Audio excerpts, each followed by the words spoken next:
Mesdames, Messieurs, ravi de vous retrouver pour ce numéro de la Tribune du Mardi sur Label Radio et Télévision, votre chaîne panafricaine internationale. Un numéro que nous consacrons au Mali, le Mali qui est en train de tenir une concertation nationale.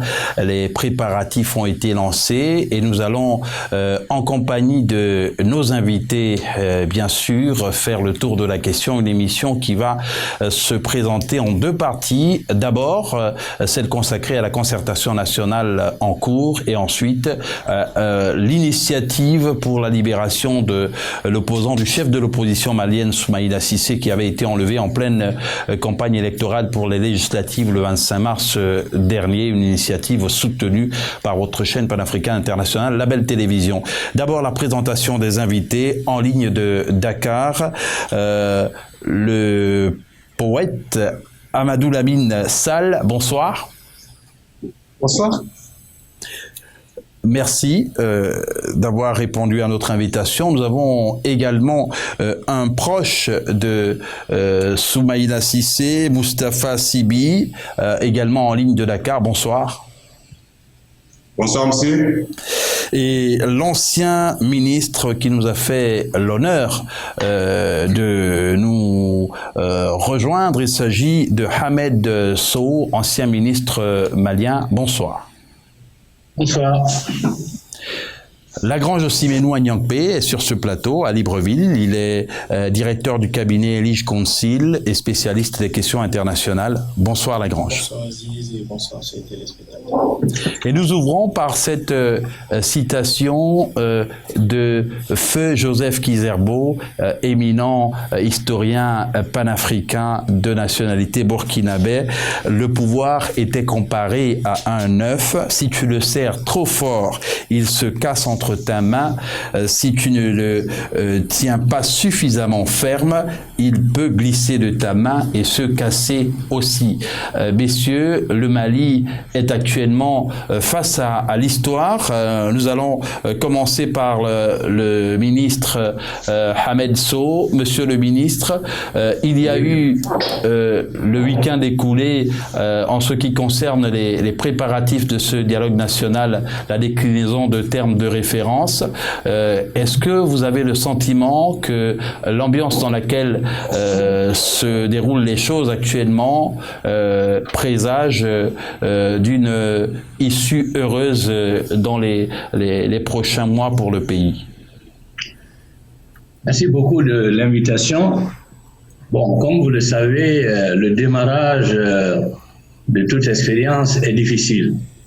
Nous avons eu la chance d'avoir des jeunes officiers supérieurs qui ont pris leurs responsabilités pour mettre fin à une impasse qui aurait pu évoluer vers une situation dramatique. Leur intervention le 18 dernier a été salutaire dans la mesure où il y avait une radicalisation de part et d'autre.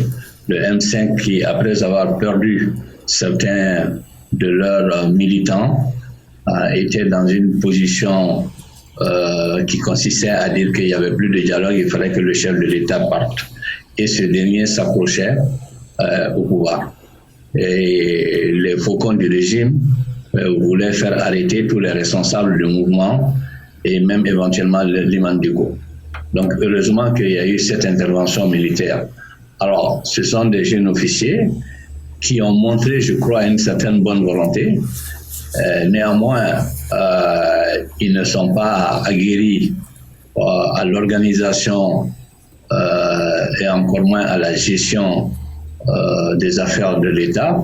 Donc, ce qui fait que la concertation sur les termes de référence avait un peu mal commencé, dans la mesure où, quand il y a eu la répartition des commissions, le M5 était dans une seule commission, ce qui a créé une certaine des réactions. Et finalement, après quelques atermoiement, je pense que les choses sont rentrées dans l'ordre puisque le M5 a été admis dans toutes les commissions.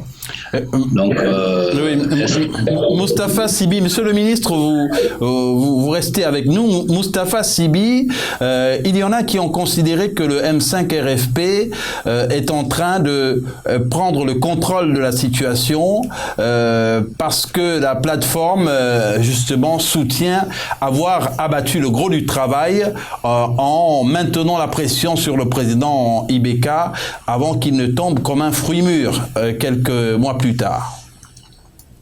Oui, je pense qu'ils sont fondés, n'est-ce pas, ne serait-ce que à défaut d'être seul acteur principal de ce qui va suivre, mais au moins d'être l'un des acteurs principaux. Donc, le fait que la jeune gente, ils ont mélangé les pinceaux, les pédales, etc., etc. Mais bon, à l'arrivée, comme le ministre vient de le dire, je crois que les choses sont rentrées dans l'ordre. Mais quand même, M5RFP était dans leur droit d'exiger ou d'espérer, à défaut même d'exiger, une place prépondérante dans la nouvelle structure qui se mettra en place. Ce n'était pas le cas, ce n'était pas le sentiment que le ministère nous donnait au départ, mais là, dans ce sens-là, c'est bon. Les choses augurent bien, à mon avis, à mon point de vue. D'accord, donc on peut espérer une éclaircie.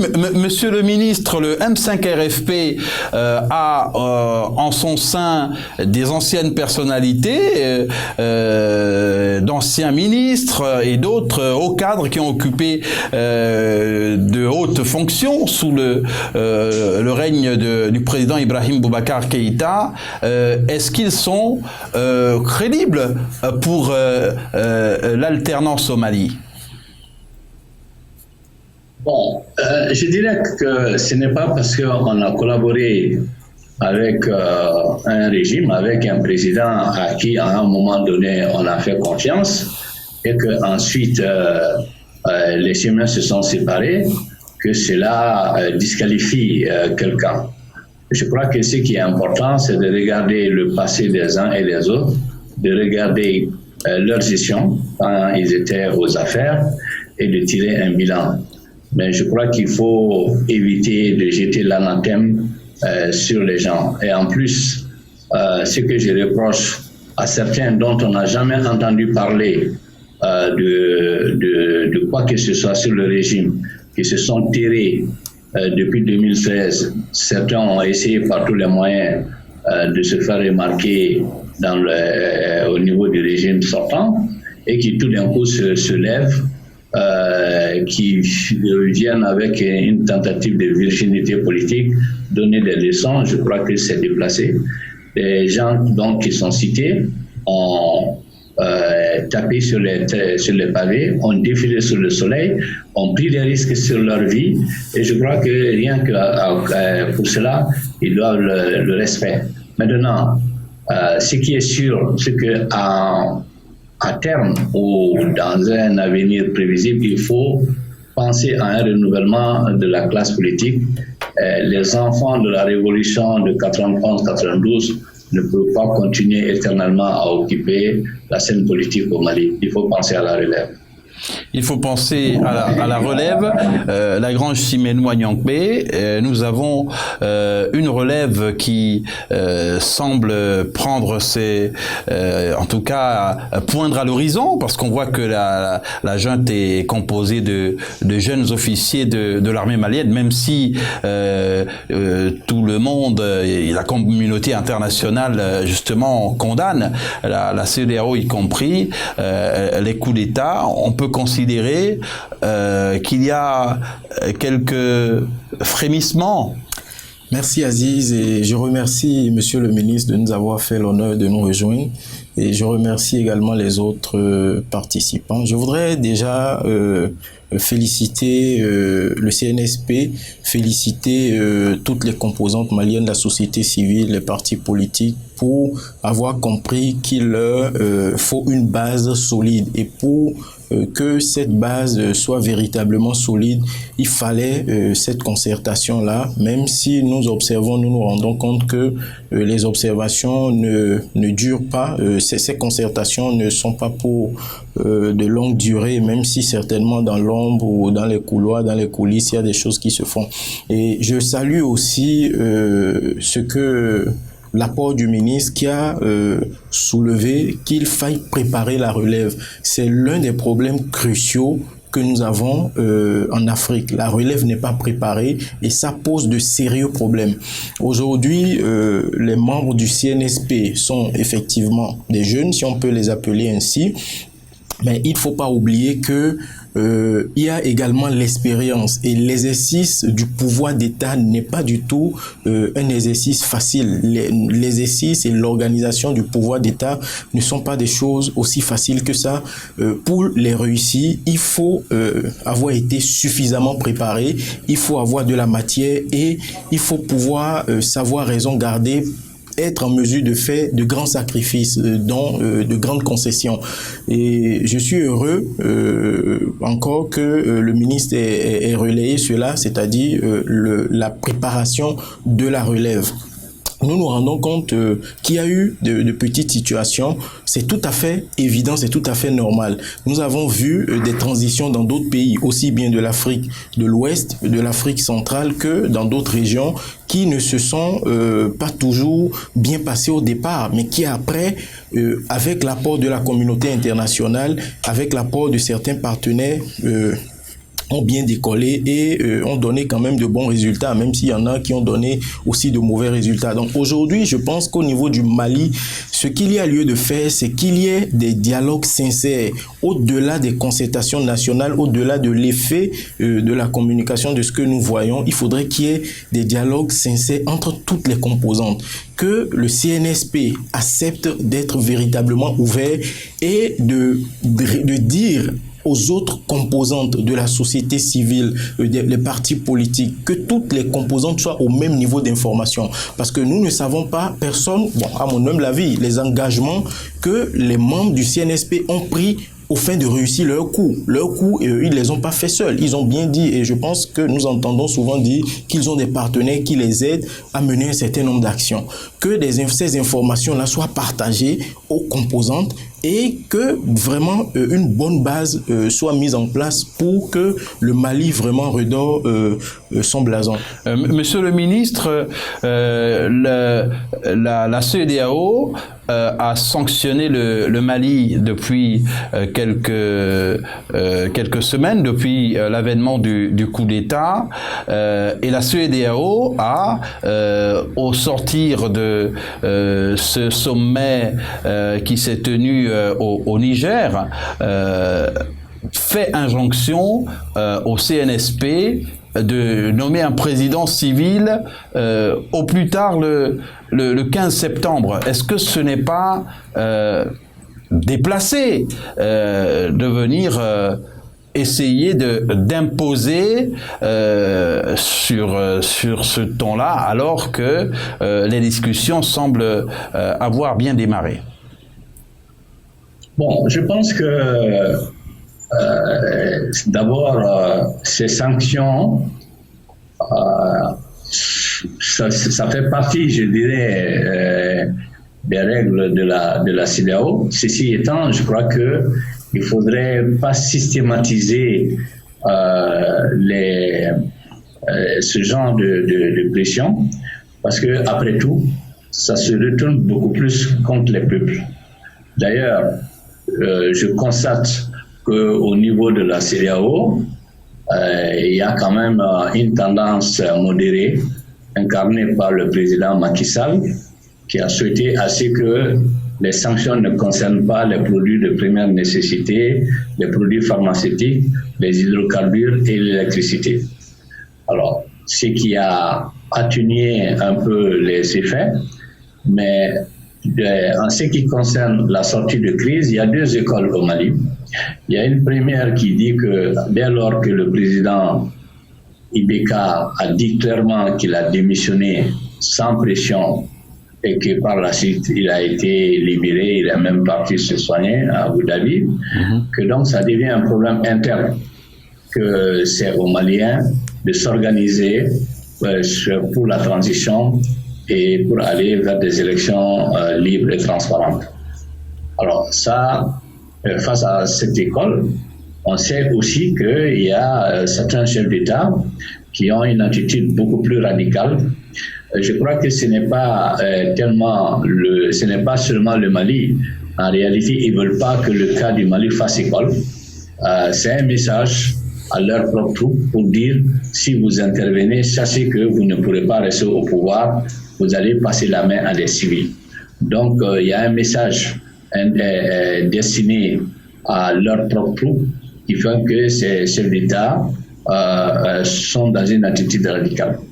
Alors, maintenant, je crois qu'il faut aussi éviter d'imposer des calendriers trop contraignants. On a vu l'expérience en 2013 quand la France, après l'intervention Serval, a imposé des élections en juillet, alors que les forces du changement n'étaient pas préparées, ce qui fait que ce sont les partis classiques qui sont arrivés au second tour. Alors, si maintenant on veut précipiter les choses, amener à donner le nom d'un président dès le 15, alors qu'il n'y a pas eu un consensus autour de ce président, ça pourrait engendrer des difficultés dans la mise en œuvre de la transition. Donc je pense que peut-être il faut prendre des délais un peu longs jusqu'à la fin du mois, par exemple. Dans tous les cas, bon, les concertations même démarrent les 10 et vont continuer jusqu'au 12. Je pense qu'à partir de là déjà, une fois que la feuille de route de la transition aurait été définie, les organes, l'architecture des organes de la transition mis en place, je sais aussi qu'il y a des discussions en cours sur les responsables qui doivent conduire la transition. Amadou Lamine Sall, nous allons, c'est vrai, évoquer avec vous dans la seconde partie de l'émission cette initiative pour la libération de l'opposant Soumaïla Cissé, mais quel regard portez-vous sur le dénouement de la situation politique chez votre voisin, le Mali? Il faut toujours commencer par le commencement. Commencer par le commencement veut dire que Soumaïla Ibeka a été élu, légitimement élu. Il était président de la République. Le peuple est descendu dans la rue. Ibeka n'a pas voulu partir. L'armée est sortie des casernes et a pris le pouvoir. Où était la FEDERO quand le peuple était descendu dans la rue? La situation est complexe. Elle ne concerne pas seulement le Mali, c'est toute l'Afrique qui est concernée. Nous ne pouvons pas continuer à assister à de tels scénarios. Il est temps que nous puissions nous organiser nous-mêmes, je dis bien nous-mêmes, en Afrique, avec nous-mêmes, pour sortir de ces drames. Si l'armée malienne a pris aujourd'hui le pouvoir, c'est parce que le peuple était dans la rue. Si Ibeka avait quitté le pouvoir, alors que le peuple était dans la rue, nous aurions eu un autre scénario. Mais aujourd'hui, oui, mais Amadou Lamine Sall, nous avons vu qu'au plus fort de ces manifestations, il y a eu des tentatives. Le président Ibrahim Boubacar Keïta, l'ex-président, avait tendu la main pour faire des propositions qui finalement n'avaient pas été retenues. Vous avez raison de l'indiquer. Mais je pense que le peuple ne voulait pas que Ibeka tende la main. Le peuple voulait que Ibeka parte et quitte le pouvoir. Je crois que c'est cela la réalité. Quitter le pouvoir. Il faut qu'on apprenne à quitter le pouvoir quand le peuple ne veut plus de vous. C'est très important. Il faut regarder l'horloge et faire attention à l'horloge. Quand le peuple descend de cette manière dans la rue, il faut faire attention. C'est exactement le même scénario que nous allons voir dans quelques mois en Guinée et en Côte d'Ivoire. Cela va arriver. L'horloge est en route. Alors, la CEDEAO, que peut faire la CEDEAO? La CEDEAO ne peut que faire des réunions, demander des concertations, mais la réalité appartient au peuple africain. C'est une situation très complexe. Elle n'est pas... C'est une problématique, mais qui n'est pas facile à résoudre. Le problème, vous parlez de relève. Quelle relève? Quand la société civile n'a pas accès au pouvoir, que l'on fait tout pour que la société civile ne puisse pas avoir accès au pouvoir. Ceux qui ont accès au pouvoir, ce sont les hommes politiques, ce sont les partis politiques. Le Mali regorge d'enfants et de fils valeureux. Mais si vous n'entrez pas en politique, vous ne pouvez pas être président de la République. Vous ne pouvez pas aller aux élections. Ou bien si vous y allez, vous avez très peu de chances d'y accéder. Mais c'est le jeu démocratique, non? Il faut arrêter de jouer avec le terme démocratique. On joue beaucoup avec la démocratie en Afrique. Et ce n'est pas sérieux. Nous avons des institutions qui ne sont pas sérieuses. Il n'y a pas de démocratie en Afrique. C'est un grand leurre. C'est un grand leurre. Et je crois que chacun de nous sait qu'il n'existe pas véritablement de démocratie en Afrique. Depuis les indépendances, nous avons vu de nos propres yeux, nous avons assisté et nous avons vu ce qui se passait en Afrique. Regardez ces chefs d'État, que je ne citerai pas ici, en Afrique centrale, mais qui sont encore au pouvoir. Quelle démocratie! On pense même que des chefs d'État qui ont été légitimement élus ont été malvenus. La question se pose. Il y a aujourd'hui des chefs d'État qui sont au pouvoir et qui ont volé les élections. Et leur élection a été légitimée. Et quand le peuple descend dans la rue, on dit tiens, mais pourtant il a été élu légitimement. Non. Il faut que nous soyons sérieux. Il faut que nous ayons le courage, nous les Africains, de nous prendre en charge et de nous regarder en face. La relève, elle est possible. La jeunesse africaine, elle est là. La relève est possible. Amadou Lamine Sall, on entend bien que vous avez pas des doutes, mais que vous ne considérez pas que la démocratie, comme le pensent certains, est véritablement en marche sur le continent. Moustapha Sibi, le Mali, dans quelques jours, va devoir, en tout cas, franchir une étape. Est-ce que vous estimez efficaces les menaces de la communauté économique des États de l'Afrique de l'Ouest, alors que les populations maliennes, et monsieur le ministre Sow l'a souligné tantôt, est profondément affectée par l'embargo, par les sanctions qui ont été prises à l'encontre du pays? Non, je pense que les menaces de la CEDEAO, elles sont moins importantes des menaces locales.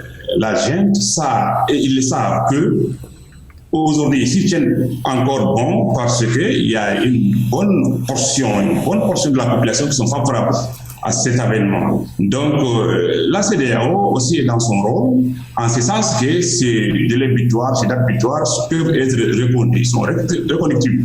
Donc, le problème n'est pas là-bas. Maintenant, il faut vraiment revoir les sanctions. Les sanctions, en général, ceux qui souffrent, ce n'est pas ceux qui sont en haut de la société, hein. C'est vraiment le bas peuple qui souffre. Moi, je suis opérateur économique, j'ai beau vous parler en connaissance de cause, entre le Sénégal et le Mali, la frontière au niveau de Diboli, Kidra, c'est c'est très très compliqué de nos jours.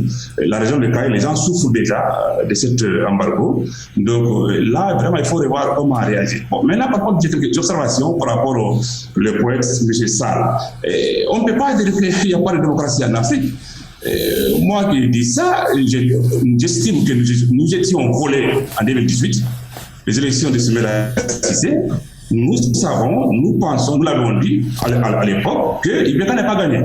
Mais il n'empêche, lorsque vous regardez les 91, je ne suis pas de la génération de 91, mais je sais aujourd'hui, entre 1991 et aujourd'hui, il y a vraiment eu des évolutions dans le sens positif en termes de démocratie. Aujourd'hui, au Mali, vous avez 350 radios, alors que depuis ma naissance jusqu'à mes 20 années d'existence, il n'y avait pas de radio privée au Mali, donc la télévision, etc., etc. Donc maintenant, la jeunesse aussi, ce que vous dites, il ne faudra pas que cette jeunesse-là, vous savez, ça marche, qu'on va venir vous chercher. Ça ne se passe pas comme ça.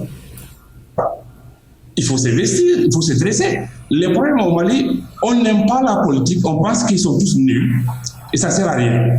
C'est pour cela que nous avons les situations de ce type. Si vous ne votez pas, le taux réel du vote au Mali, c'est 30% au maximum. Lorsque vous attendez un taux de participation à 40%, c'est des histoires. Nous le savons tous. Donc, il y a vraiment un travail à faire sur nous-mêmes les Maliens, et notamment la jeunesse. Il faut s'intéresser à la chose. Ne restez pas en marge de la chose politique et d'aimer critiquer à tout bout de chemin, dire que non, ils sont nuls, ils sont voleurs. Non. Votez, intéressez-vous, faites-vous savoir. Et moi, je peux vous dire ceci. Autour de Soumaïla Cissé, j'en connais des paquets de jeunes gens tout à fait compétents. Et moi, j'ai 52 ans. Je ne me considère même pas être mieux placé. J'ai suffisamment de jeunes autour de moi qui travaillent en l'ombre pour Soumaïla Cissé. Et c'est ça que vous évoquez à l'instant, je crois que c'est M. le ministre. Il aura lieu. Maintenant, c'est très difficile. C'est la sociologie politique du Mali qui impose cela. Ça ne peut pas se faire comme ça. On ne peut pas aujourd'hui balayer ceux qui sont là depuis 1991 parce qu'on n'a peut-être pas quelqu'un de près. Tout compte fait, il faut un pouvoir, il faut une élection, un pouvoir légitimement élu par les Maliens. Et là, vous verrez que, comme quelqu'un a dit, le Mali égorge, n'est-ce pas, vraiment des éléments compétents pour aller de l'avant. Voilà. Et tout n'est pas sur les anciens, la jeunesse aussi. Moi, je pense qu'on a tendance à rester en marge de la chose. On ne va pas venir vous chercher, vous appeler, de venir faire ceci. Non. Il faut sortir, il faut se battre. Et aussi, ceux qui ont bâti les pavés, au risque de leur propre vie, ils sont en droit, ils sont liés d'être là. La transition ne peut pas se faire sans M5 RFP. Hein. Ça, il ne faut pas se numérer. Hein. Donc, voilà, oui, mais la transition doit se faire. La transition doit se faire avec toutes les forces vives de la nation, Monsieur Sibi, qui doivent être prises sur un pied d'égalité. J'en conviens. J'entends cela, mais la force vive de la nation. On ne peut pas nommer ces éléments-là dans l'ancien régime qui vient de quitter 15 jours. Celui qui était avec Ibeka, qui s'est opposé à cette marche pacifique, même d'ailleurs. Donc certains éléments ont été tués. Lorsque vous passez des mois durant dire que le président ne bougera pas, il ne réalise pas, d'accord, j'en conviens qu'il a été élu. Voilà. Mais si vous n'avez pas manifesté, vous avez tout fait, vous avez participé même à des tueries de nos éléments, demain vous n'êtes pas la force vive de la nation, on ne peut pas vous considérer. Prenez votre temps, votre mal en patience, réorganisez-vous, peut-être la prochaine échéance, voilà, vous revenez. Mais on ne peut pas accepter, c'est inacceptable que ceux qui ont gouverné avec Ibeka, et jusqu'à la dernière seconde, demain revenir encore. Moi, si j'ai décidé, hein, en fait, la jeune, ils ont des difficultés. Ils n'arrivent pas à s'assumer. D'ailleurs, tantôt, ils disent que ce n'est pas un coup d'État. Non, moi, je serai à leur place aujourd'hui. J'imposerai les gens de M5 RFP. Je choisirai un président au sein de ce regroupement et je choisirai un premier ministre. Il faut s'assumer. Maintenant, il est dit à l'avance, au préalable, que celui qui serait choisi comme premier ministre ou président de la transition ne prendrait pas parti au niveau des élections à venir. Ça, c'est suffit comme garantie pour nous tous. Nous, on peut rester en marge dans ce cas. Mais aujourd'hui, M5 RFP doit être vraiment l'élément essentiel de la nouvelle structure qui se mettra en place. Alors, il faut s'assumer. Ça, c'est le problème du Mali. J'aimerais terminer. On ne s'assume pas au Mali. Moi, j'ai souvent dit que le problème du Mali, c'est l'absence de gouvernance. Mais quand il y a de gouvernance, ce n'est pas la bonne ou la mauvaise. La gouvernance, c'est de diriger. Quand on dirige, on décide. Vous ne passez pas à parler à 1000 personnes pour avoir une décision. Ça ne marche pas comme ça. Si vous êtes juste, vous êtes droit, allez-y. On sait, c'est très facile à régler ces problèmes-là. On regarde parmi les gens, le groupe de M5 RP, ils ne sont pas tous blancs comme neige. Hein. Mais au sein de ce regroupement, il y a des éléments tout à fait compétents qui peuvent nous gérer cette transition-là de 12 à 18 mois, c'est tout. Il faut s'assumer au Mali. On passe toujours à côté des choses. Il faut s'assumer. Il faut s'assumer. Lorsqu'on a le pouvoir, il faut pas en profiter, mais il faut l'exercer. Il faut exercer le pouvoir. La grande Siménois Nyankpé, on fait un dernier tour de table avant de passer à la deuxième partie de l'émission en 30 secondes. Exercer le pouvoir, c'est peut-être au sens où l'entendrait Monsieur Sibi, c'est prendre des décisions propres sans avoir besoin de cette concertation. Des bonnes décisions. Prendre de bonnes décisions. Des bonnes décisions. Pas dans le cadre familial, pas avec les amis, dans la contradiction, avec les éléments sans les bénis oui à vos côtés, les gens qui vous confrontent vos idées. On n'a pas à transiger avec ses convictions. Mais dis donc, à un moment donné, il faut s'assumer, il faut décider. C'est ça. Et même le président Ibeka, monsieur le poète disait que, en fait, en réalité, le peuple ne voulait pas la main tendue d'Ibeka. Non, c'est erroné comme affirmation. Parce que Ibeka, jusqu'à la dernière minute, on l'a demandé seulement de dissoudre l'Assemblée nationale. Après la dissolution de la Cour constitutionnelle, il laissait l'Assemblée nationale. Il n'a pas osé faire les pas. Et autre chose, les dialogues, il n'y avait pas de dialogue. L'homme a la capacité extraordinaire de minimiser, de mépriser les gens. Vous rencontrez aujourd'hui, il vous dit c'est blanc, demain vous revenez, c'est noir. Il a tourné sur la en personne en Corée tout le temps. Il s'est voyé aujourd'hui, demain il change de position. Depuis 18 mois, ça s'est passé exactement comme ça. Le monsieur ne négociait pas. Au fond, il était au courant de rien. Ça s'est géré autour de lui. On aurait appris à l'instant qu'il y avait des signatures, plus de 367 signatures imitées qui ne venaient pas du président en personne. Voilà. Quand il est dirigé, c'est aussi travailler. Oui, vous ne trouvez pas justement, pas un rapport. Il ne raconte même pas un ministre. C'était prévisible ce qui lui est arrivé. Sinon, moi, je suis contre l'avènement de... Écoutez, laissez-moi terminer une minute. Vous voyez les livres que vous avez à l'écran, à ma gauche. Écoutez, attendez, je vais terminer. J'en aurais terminé. Oui, allez-y. Vous voyez ces livres à ma gauche ici? Je l'ai écrit. Il est publié en 2017. Je suis un farouche opposant à cette notion qui consiste à donner la voix prépondérante aux religieux dans la scène politique. Je ne suis pas d'accord, ça ne me plaît pas, je le prédis. D'ailleurs, hier, j'ai reçu un appel, quelqu'un me disait que mais c'est ce que vous craignez, ce qui s'est passé. Mais il n'empêche, lui, il l'aurait cherché. Je ne suis pas d'accord que les religieux demandent le départ d'un président ou d'un premier ministre. Ce n'est pas correct. En aspirant le pouvoir, je ne peux pas concevoir cela. Je ne peux pas dire que je suis d'avis de cette chose-là. Voilà, mais il n'empêche, lui, il l'aurait cherché. Donc, avançons. Au Mali, on aime parler du passé. Arrêtons le passé maintenant. Regardons devant. Qu'est-ce qu'on peut faire? On peut faire beaucoup de choses ensemble. Si Dieu nous aide avec l'arrivée de ce merci, Inch'Allah. Moustapha Sibi, justement, nous allons aborder la seconde partie de l'émission avec d'abord la grange Siménois Nyankpé, mais pour revenir justement à Soumaïla Cissé, il nous plaît de vous proposer de suivre un extrait de son passage ici même à la belle radio et télévision, votre chaîne panafricaine internationale.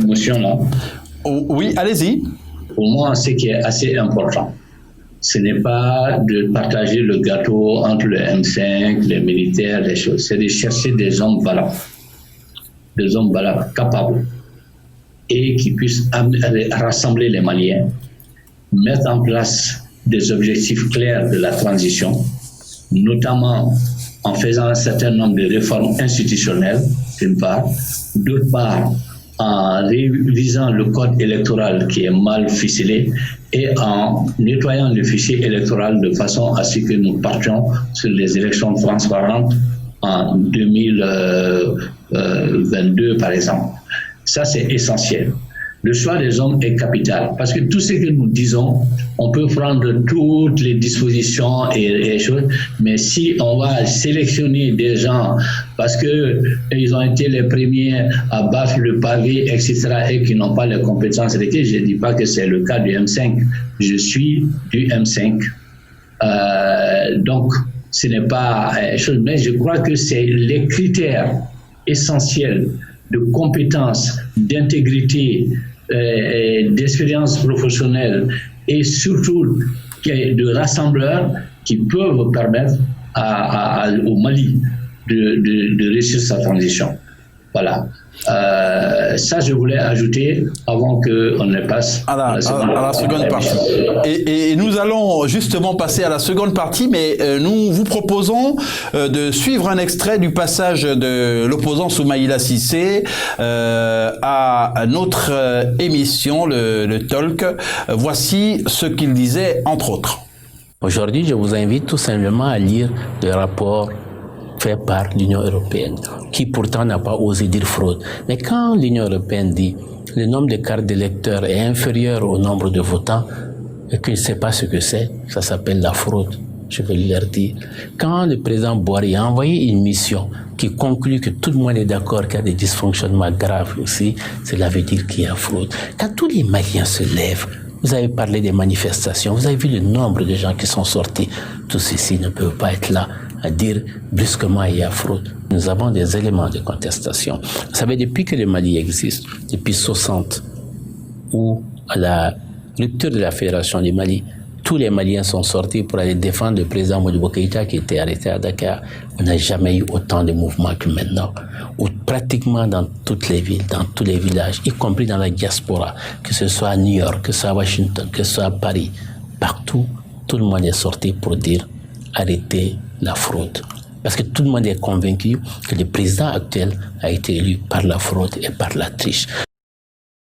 Soumaïla Cissé, qui était de passage sur le Talk, justement à Libreville, après l'élection présidentielle qui avait vu la réélection du président déchu Ibrahim Boubacar Keïta. On rappelle que Soumaïla Cissé a été enlevé le 25 mars en pleine campagne électorale pour les législatives. Et depuis quelques jours, une initiative est partie de Dakar pour une initiative africaine pour appeler à sa libération. Nous allons donner la parole d'abord à la grande Siménois Nyangpé avant d'en venir à vous, Monsieur Amadou Lamine Sall. Merci Aziz. Moi je voudrais déjà dire que nous avons abordé dans la première partie les sanctions de la CEDEAO et j'apprécie le fait que le ministre Sow ait parlé de réforme en prélude aux élections. Non mais là on parle de Soumaïla Cissé. Je sais Aziz, mais il faut déjà dire que les sanctions de la CEDEAO sont souvent de nature à amener le régime à pouvoir se mettre dans certains rangs. Mais ça ne voudrait pas dire que ces sanctions ne peuvent pas être levées, ça ne voudrait pas dire que le pouvoir en place ne puisse pas mener un certain nombre d'actions qui pourraient amener ces sanctions-là à être levées. Parlons de M. Soumaïla Cissé. Nous avons suivi son passage sur le Talk. Il a également parlé de la problématique des élections, de l'organisation des élections au Mali, mais beaucoup plus en Afrique. Nous avons ce problème-là dans la plupart des pays africains.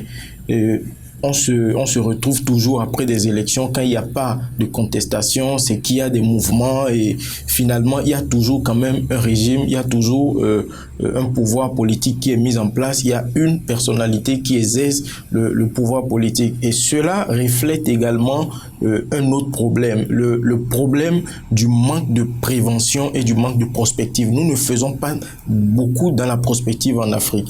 Quand je prends le cas d'espèce, c'est-à-dire le coup d'État qui a eu lieu au Mali, ils savaient qu'ils allaient faire leur coup d'État mais quelles sont les dispositions préalables qu'ils ont eu à prendre ou juste au lendemain du coup d'État, quelles sont les dispositions qu'ils ont eu à prendre pour pouvoir donner une certaine crédibilité ou une certaine base à l'après-coup d'État, c'est-à-dire l'exercice du pouvoir, à la transition qui allait suivre. Nous l'avons dit tout à l'heure, lorsque ces concertations ont commencé à être organisées, il y a des partis qui ne se sont pas retrouvés dans la tenue de cette concertation-là, qui n'ont pas été associés et qui ont commencé par manifester. Cela aurait pu être prévenu. Donc moi je pense aujourd'hui qu'il faille que la relève dont nous parlons, les jeunes que nous sommes aujourd'hui, puissions travailler à non seulement nous préparer à avoir de la compétence. L'un de nos co-débatteurs l'a dit tout à l'heure, il ne suffit pas d'être la relève, mais il faut être capable, il faut avoir la matière, il faut avoir la capacité pour pouvoir tenir. Donc, je pense qu'il va falloir que nous travaillions beaucoup plus à la prospective. Qu'est-ce que nous voulons de l'Afrique? Chaque pays a ses réalités. Le Mali a ses réalités. Le Mali a été un grand pays. Et dans ce pays, il y a également des personnalités qui sont là. Il y a l'ancien président Omar Konaré qui est là et qui fait un travail remarquable à l'Union africaine. Il y a le président déchu qui a accepté de partir tranquillement, Toumani Touré qui est là. Le ministre qui est avec nous aujourd'hui est là. Il y a d'autres personnalités qui sont là et qu'il faut également associer. Et nous l'entendons.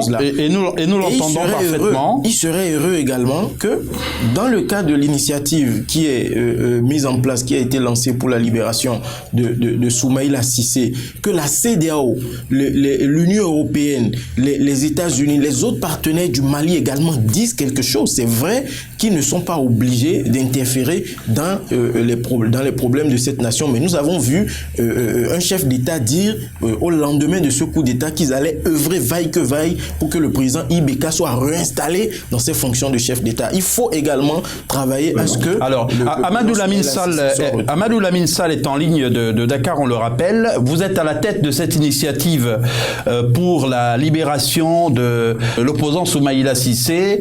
C'est une initiative que le groupe panafricain Label Radio et Télévision soutient. Quel est... Amadou Lamine Sall, le soutien que vous avez qui vous fonde à penser que cette initiative pourrait porter des fruits? Je voudrais commencer par le commencement. Je ne suis pas un homme politique. Je refuse même de faire partie de la société civile. Je suis un poète, je suis un écrivain. Je me suis réveillé chez moi. J'ai pris ma plume et j'ai écrit un article pour demander la libération de Soumaïla Cissé. Je ne parle pas de l'homme politique. Je parle d'un citoyen africain dont la condition humaine m'a profondément bouleversé. Des amis m'ont rejoint et nous avons créé un groupe d'initiative à partir de Dakar pour grossir tous ceux qui viennent demander la libération de Soumaïla Cissé. C'est au nom de ce groupe d'initiative où il y a des écrivains, des poètes, des artistes, des ambassadeurs, des ingénieurs, des pilotes. Bref, il y a pléthore de monde qui nous ont rejoints au sein de ce groupe pour demander la libération de Soumaïla Cissé. Nous ne politisons pas notre pétition. Il y a un homme, il y a un Africain, il y a un citoyen africain qui a bouleversé nos vies et auquel nous pensons. Et nous avons demandé à ses ravisseurs de bien vouloir le libérer et le laisser rejoindre sa famille. Nous ne parlons pas du Soumaïla Cissé dont vous nous avez montré les images, un homme politique, un parti politique, la situation du Mali. Non. C'est une humaine condition qui a poussé ce groupe d'initiative à demander la libération d'un homme qui, quelque part aussi, a servi son continent. Je voudrais que donc l'on replace notre pétition ainsi que la création de notre groupe d'initiative dans cette optique.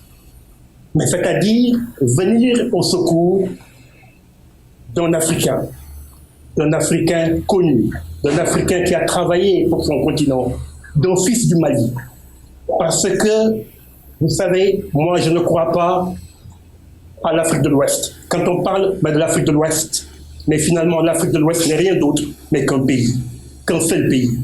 Pour dire que le Sénégal, c'est le Mali. Et le Mali, c'est le Sénégal. Moi, j'ai été touché, j'ai été bouleversé par ce qui s'est passé avec Soumaïla Cissé. Et notre groupe d'initiative, donc, vous demande à vous tous que nous écoutez, à tous les enfants de l'Afrique, de tout faire pour que Soumaïla Cissé soit libéré. Alors, Moustapha Sibi, on sait que vous êtes un proche ami de Soumaïla Cissé. Est-ce qu'il vous est arrivé, depuis qu'il est porté disparu, d'avoir de ces nouvelles?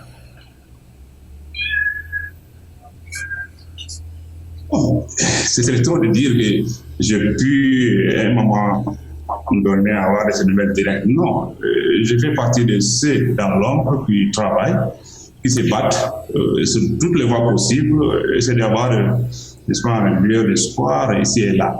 Mais par contre, vous savez, avant cette déclaration de l'ancien président Ibeka, qui disait connaître des ravisseurs, que Soumaïla Cissé serait parmi nous dans les jours à venir, il faut dire la réalité, les choses telles qu'elles sont. Nous étions vraiment dans une angoisse. C'était terrible. J'étais stressé, je n'ai jamais été autant stressé dans ma vie.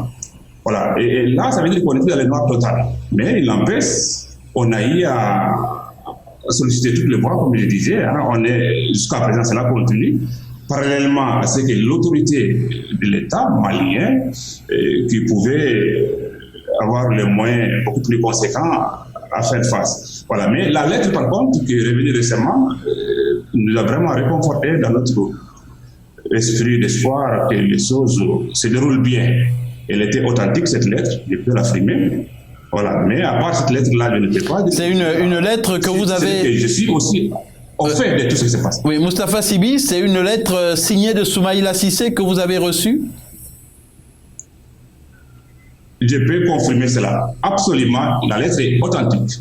C'était sa propre écriture. Ça, je peux vous le confirmer. Une preuve de vie qui doit renforcer Ahmed Sow, les initiatives pour sa libération, et en même temps ça pourrait contribuer à la réconciliation au Mali, à l'apaisement qui est en recherché actuellement.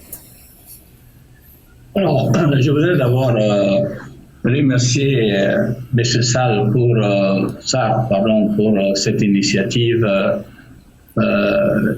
qui vient à point nommé.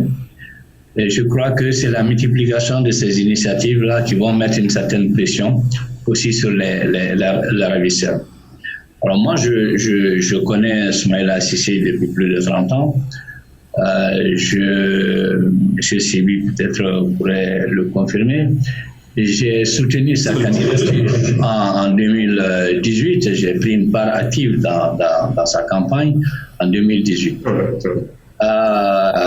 Maintenant, je l'ai vu, moi, la mi-février, tout juste avant qu'il aille à sa tournée à Niamfoutou. Alors, bon, il faut dire que après les élections, et je rejoins M. Sibi, et je confirme ce que Soumaïla a dit sur ce plateau, on parle du postulat que Ibeka a été démocratiquement élu, c'est faux. Il a perdu les élections. Et c'est là où M. Sarr a raison de dire qu'il n'y a pas de démocratie en Afrique. En tout cas, il y a un début, mais elle n'est pas parfaite, loin s'en faut. Alors, néanmoins, je fais partie aussi des gens qui ont dit à Soumaïla qu'il ne faut pas laisser Ibeka faire couler notre pays.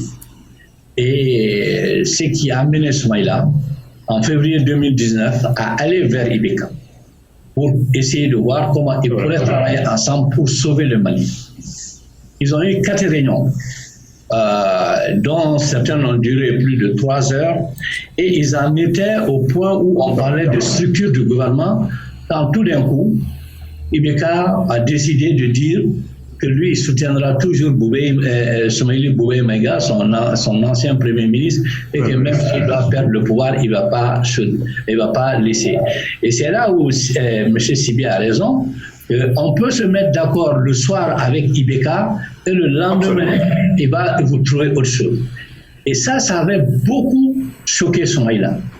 Parce que Soumaïla avait même démarché les anciens chefs d'État. Il avait été voir Alpha Omar Konaré, il a vu le général Moussa Traoré, il a vu John Kouda, il a appelé ATT qui était à Dakar pour dire, bon voilà, je veux travailler avec Ibeka, je vais l'appuyer pour qu'on essaie de sortir notre pays dans la situation dans laquelle elle se trouve.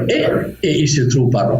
Et Ibeka qui change tout d'un coup de posture et qui le laisse tomber. Et ça a choqué Soumaïla. Et Soumaïla, quand je l'ai vu, et il m'a dit, Ahmed, il faut qu'on fasse table rase de Ibeka, on ne peut pas compter sur lui.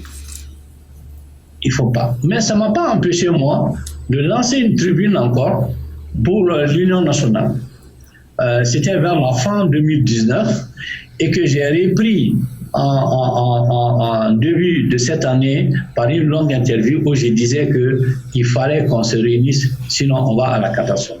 Malheureusement, on n'a pas été écouté. Alors, Soumaïla moi, la question même que je me pose, à qui profite le crime?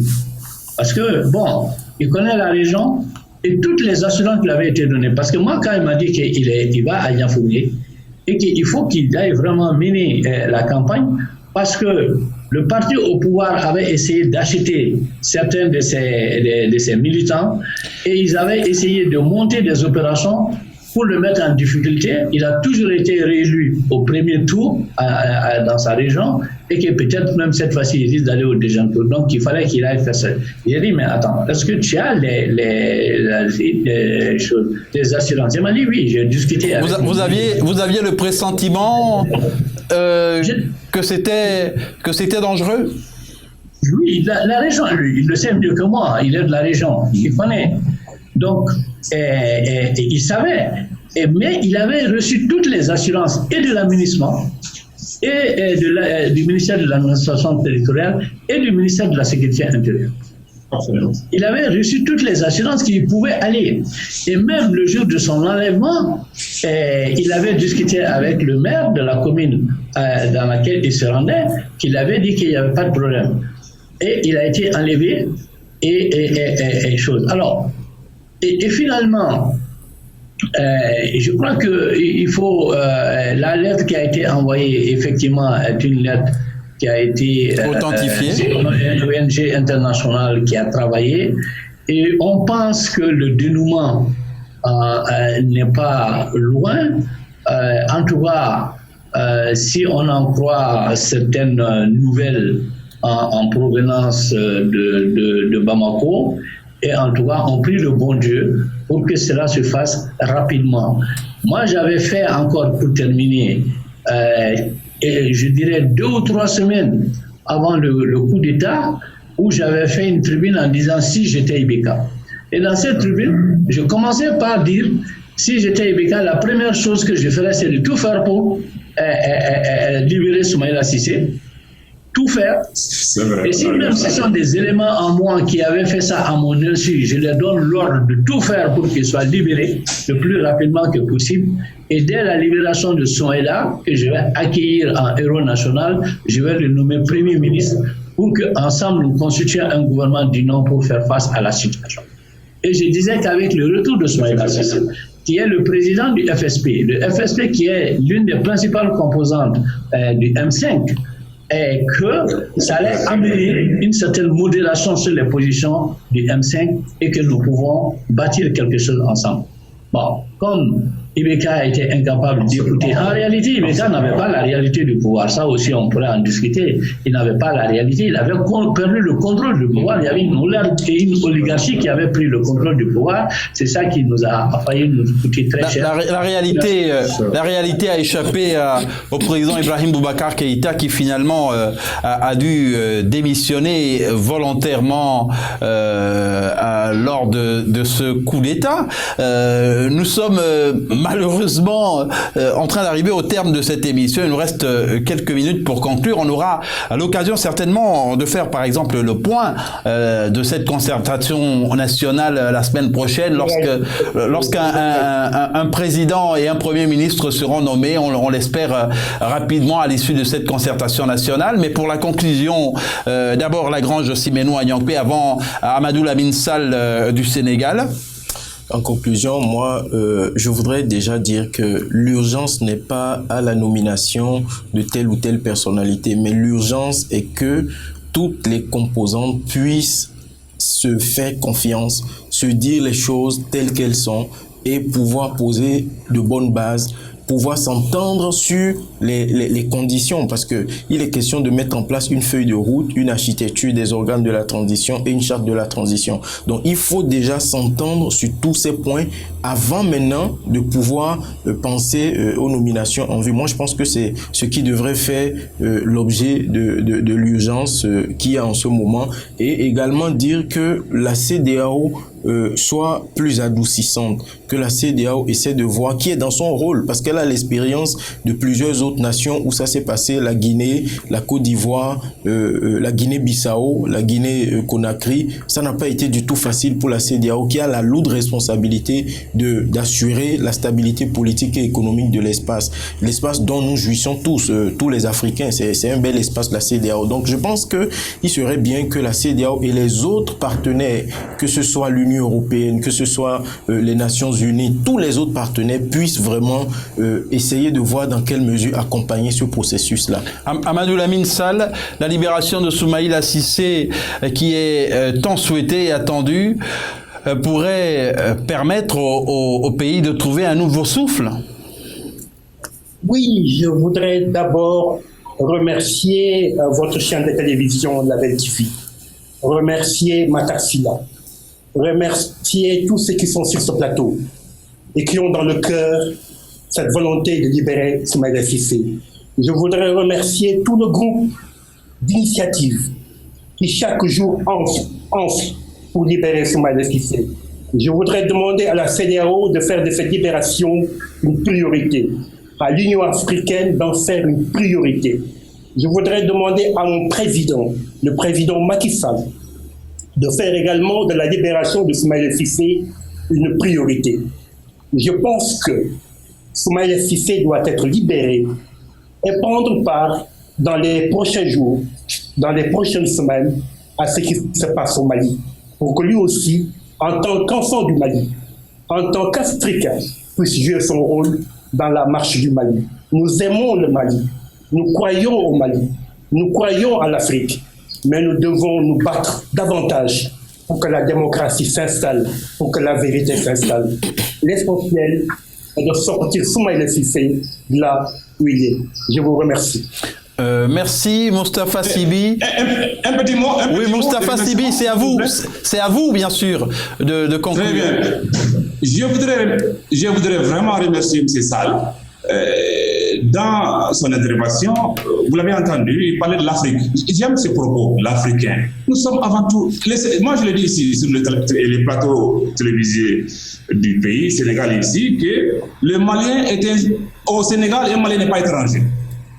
Vice-versa. Merci, M. Sall.